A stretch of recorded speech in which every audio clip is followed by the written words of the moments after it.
नमस्कार, मीनाज रेसिपीमध्ये आपलं सर्वांचं अगदी मनापासून स्वागत आहे। तर इथे एक मी कुकर घेतला आहे, त्याच्यामध्ये 1 टेबलस्पून तेल टाकून घेतलं। त्याच्यामध्ये 2 मीडियम साईजचे बटाटे टाकून घेतले आहेत, साल काढून त्याची फोडी करून घेतल्या। पाव किलो फ्लावर घेतला आहे, त्याचेही असे फुलं काढून घेतलेले आहेत, स्वच्छ धुवून याच्यामध्ये टाकून घेतला आहे। 1 कप मटार घेतले आहेत, म्हणजे वाटाणे, हिरवे वाटाणे घेतले आहेत। याच्यामध्ये छोटूसा एक मी इथं बीटरूट टाकला आहे कट करून, त्याची साल काढून कट करून टाकला आहे आणि 2 मीडियम साईजच्या शिमला मिरची टाकलेल्या आहेत। आता या सगळ्या भाज्या ज्या आहेत त्या व्यवस्थित अशा तेलामध्ये 1 2 ते 3 मिनिट आपण फ्राय करून घेणार आहोत किंवा छान अशा परतवून घेणार आहोत, म्हणजे मग त्याचा फ्लेवर जो आहे तो एकदम छान असा वेगळा फ्लेवर येईल, म्हणून मी इथं परतवून घेत आहे। याच्यामध्ये बीटरूट टाकणं पूर्णपणे ऑप्शनल आहे, जर तुम्हाला बीटरूट नसेल टाकायचं तर नाही टाकलं तरी चालेल, पण मी इथं कलर यावा छान म्हणून मी इथं टाकून घेतलेला आहे।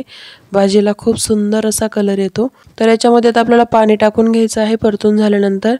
तर भाज्यांच्या थोडंसं खाली पाणी टाकायचं, वरती येईल असं इथपर्यंत पाणी नाही टाकायचं आपल्याला, भाज्यांच्या खालीच पाणी राहिलं पाहिजे, जास्तीचं पाणी नाही करायचं भाज्यामध्ये।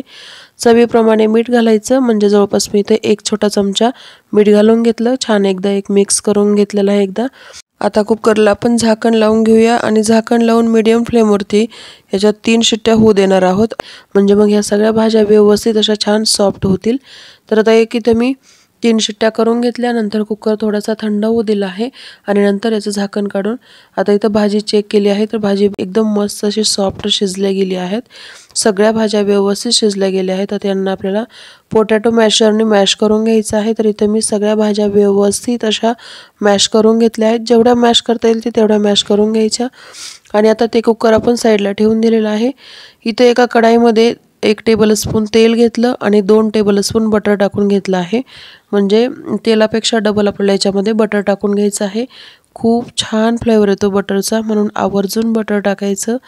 अर्धा चमचा जिरे टाकले आहे, जिरे छान असे फुलले की इथं मी 2 मीडियम साईजचे कांदे घेतले, त्यांना एकदम बारीक चॉप करून घेतलेला आहे।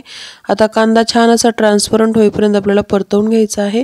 कांदा एकदा ट्रान्सपरंट झाला की याच्यामध्ये किंच आलं आणि एक 12 ते 15 मी इथं लसूण पाकळ्या घेतलेल्या, या दोन्हींना बारीक असं क्रश करून घ्यायचं किंवा बारीक कट करून घ्यायचं आहे। यांना याच्यासोबत कांद्यासोबत छान परतवून घ्यायचं।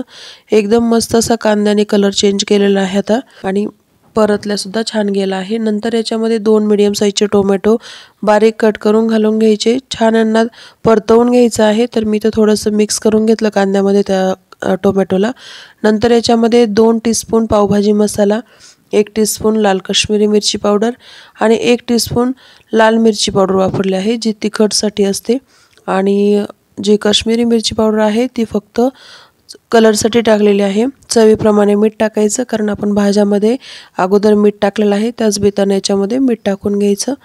आता यांना छान असं तेल सुटेपर्यंत आपण परतवून घेणार आहोत। मस्त असं शिजले गेले पाहिजे टोमॅटो आणि सगळ्या मसाल्यांना तेल सुद्धा सुटलं पाहिजे। व्यवस्थित असं आता तेल सुटलेलं आहे, पाहू शकता 1-3 मिनिटांमध्ये आपला छान असा मसाला परतवून झालेला आहे। एकदा तेल सुटलं की याच्यामध्ये ह्या सगळ्या भाज्या ट्रान्सफर करून घ्यायच्या, म्हणजे टाकून घ्यायच्या याच्यामध्ये। थोडंसं कुकर विसळून घेतला आहे। आता याच्यामध्ये तुम्हाला जेवढं पाणी हवं आहे तेवढं याच्यामध्ये गरम करून पाणी घालायचं आहे, थंड पाणी घालायचं नाही, आणि नंतर छान असं मिक्स करून घ्यायचे आहे। तर आज आपण एकदम सिंपल आणि एकदम झटपट तयार होणारी पावभाजी बनवत आहोत, वेगळं काही असं याच्यामध्ये करत नाहीत। तर पावभाजी तुम्हाला जेवढी घट्ट पातळ हवी आहे त्याप्रमाणे याच्यामध्ये पाणी ॲड करून घ्या। आणि हे जे बीटरूटचे चंक्स आहेत ते जर तुम्हाला मॅश करताना जर मॅश झाले नाही तर ते थोडेफार काढून टाकायचे याच्यामधले। बीटरूटला शिजण्यासाठी थोडासा जास्तीचा वेळ लागतो, म्हणून ते एकदम जास्तीचे सॉफ्ट झाले नाही, काही एक अर्धी फोड जर राहिली असेल याच्यामध्ये तर ती काढून बाहेर टाकून द्यायची। तर छान अशी उकळी आलेली आहे। आता याच्यावरतून मी थोडासा अर्धा टीस्पून एवढा इथं पावभाजी मसाला टाकलेला आहे वरतून, छान लागतो वरतून टाकल्यानंतर सुद्धा फ्लेवर, म्हणून मी इथं थोडासा वरतून टाकला आहे। मिक्स करून घ्यायचं।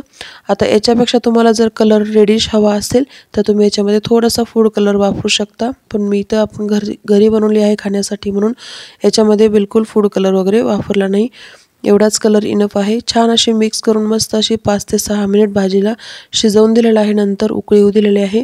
पाहू शकता किती मस्त अशी आपली भाजी दिसत आहे, एकदम सिंपल वेनी बनवली आहे। तर आता आपली भाजी रेडी झालेली आहे, हिला साईडला ठेवून देऊया। आणि इथे एक पॅन घेतला आहे, पॅनमध्ये थोडंसं बटर टाकायचं, बटर मेल्ट झालं की याच्यामध्ये थोडीशी कोथिंबीर टाकून घ्यायची आहे आणि थोडीशी पावभाजी टाकून घ्यायची आहे। जी आपण बनवलेली भाजी आहे ती टाकून घ्यायची, गॅसची फ्लेम लो ठेवायची आहे आणि छान अशी मिक्स करून घ्यायची आणि नंतर याच्यामध्ये पाव आपल्याला भाजून घ्यायचे आहेत। जर तुम्हाला अशी पावभाजी नसेल आवडत त्याच्यावरती टाकलेली तर नाही टाकली तरी चालेल, फक्त पावभाजी मसाला टाकला ना तर छान फ्लेवर येतो। भाजी टाकायची गरज नाही आहे, फक्त मसाला टाकला तरी चालतं, काही प्रॉब्लेम येत नाही। पण मी इथे थोडीशी भाजी टाकली आहे। मस्त असा एकदम पावही भाजून घेतला आहे आणि इथं डिशसुद्धा आपली सर्व झालेली आहे। नक्की बनवून पहा, एकदम टेस्टी लागते आणि आता थंडीमध्ये खूप सगळ्या भाज्या येतात त्यामुळे नक्की बनवू शकता। रेसिपी आवडली असेल तर लाईक, शेअर आणि सबस्क्राईब करा। धन्यवाद, बाय बाय।